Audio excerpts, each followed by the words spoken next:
ನಮ್ಮ ಜೀವನದಲ್ಲಿ ಪ್ರೀತಿ ಎಂಬ ಪದವನ್ನು ನಾವು ತುಂಬ ಬಾರಿ ಬಳಸುತ್ತೇವೆ. ಆದರೆ ನಿಜವಾದ ಪ್ರೀತಿ ಎಂದರೇನು? ಅದು ಮಾತಿನಲ್ಲಿ ಕಾಣಿಸುವುದೇ ಅಥವಾ ಹೃದಯದ ಆಳದಲ್ಲಿ ಅನುಭವಿಸುವುದೇ?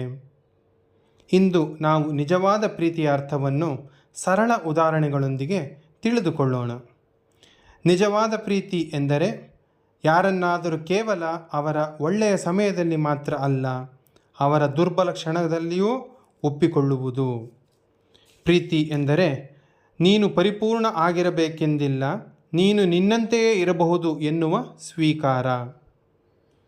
ಪ್ರೀತಿ ಎಂದರೆ ಒಬ್ಬ ವ್ಯಕ್ತಿ ನಿಮ್ಮ ಮುಂದೆ ಶಕ್ತಿಯಿಂದ ಪರಿಪೂರ್ಣವಾಗಿ ಎಲ್ಲವನ್ನೂ ನಿಯಂತ್ರಣ ಮಾಡಿ ತೋರಿಸಬೇಕೆನ್ನುವ ಕ್ಷಣ ಅಲ್ಲ. ಅವರು ಅವರ ಶಕ್ತಿ, ಸಾಮರ್ಥ್ಯ, ಭಾವನಾತ್ಮಕ ನಿಯಂತ್ರಣ ಇವೆಲ್ಲವನ್ನು ನಿರ್ವಹಣೆ ಮಾಡೋದನ್ನು ನಿಲ್ಲಿಸಿದಾಗ ಅದೇ ನಿಜವಾದ ಪ್ರೀತಿಯ ಸೂಚನೆ. ಒಂದು ಸರಳ ಉದಾಹರಣೆ ನೋಡೋಣ. ಒಬ್ಬ ಅಪ್ಪನು ದಿನವಿಡೀ ಕೆಲಸ ಮಾಡಿ ಮನೆಗೆ ಬರುತ್ತಾನೆ. ಹೊರಗೆ ಅವನು ಶಕ್ತಿ ಮತ್ತು ಆತ್ಮವಿಶ್ವಾಸದಿಂದಿರಬೇಕು. ಆದರೆ ಮನೆಗೆ ಬಂದು ಅವನು ಸಾಯಂಕಾಲದಲ್ಲಿ ನಿಶ್ಶಬ್ದವಾಗಿ ಕೂತು, ಇಂದು ನನಗೆ ತುಂಬ ಕಷ್ಟವಾಯಿತು ಎಂದು ಹೇಳಬಹುದು. ಅವನು ಮನೆಯಲ್ಲಿ ನಟಿಸುವುದಿಲ್ಲ. ಅವನು ತನ್ನ ದುರ್ಬಲತೆಯನ್ನು ಮುಚ್ಚಿಕೊಳ್ಳೋದಿಲ್ಲ. ಯಾಕೆ ಗೊತ್ತಾ?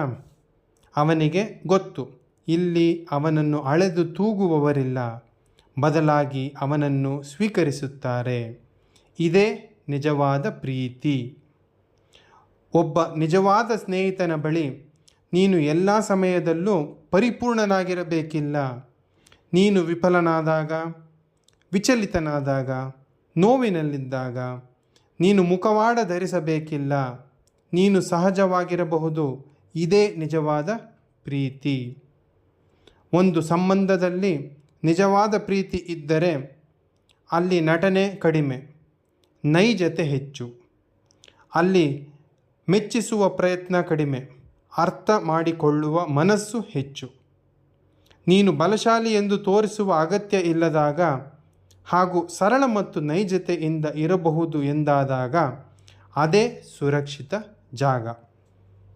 ನಿಜವಾದ ಪ್ರೀತಿ ಎಂದರೆ ಯಾವಾಗಲೂ ಪರಿಪೂರ್ಣರಾಗಿ ಕಾಣಿಸಿಕೊಳ್ಳುವುದಲ್ಲ, ದುರ್ಬಲತೆಗಳನ್ನು ಮರೆಮಾಚುವುದೂ ಅಲ್ಲ, ಮೆಚ್ಚಿಸುವುದೂ ಅಲ್ಲ.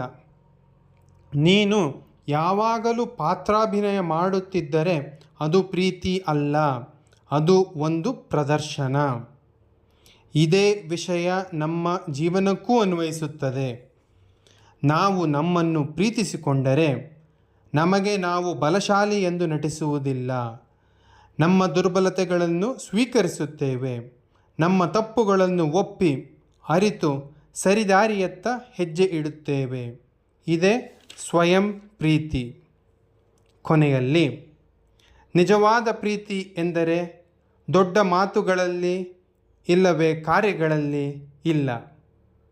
ನಾವು ನಟನೆ ಮಾಡಬೇಕಿಲ್ಲದ ಜಾಗ, ನಾವು ನಿಜವಾಗಿ ಇರಬಹುದಾದ ಜಾಗ. ಇದೇ ನಿಜವಾದ ಪ್ರೀತಿ.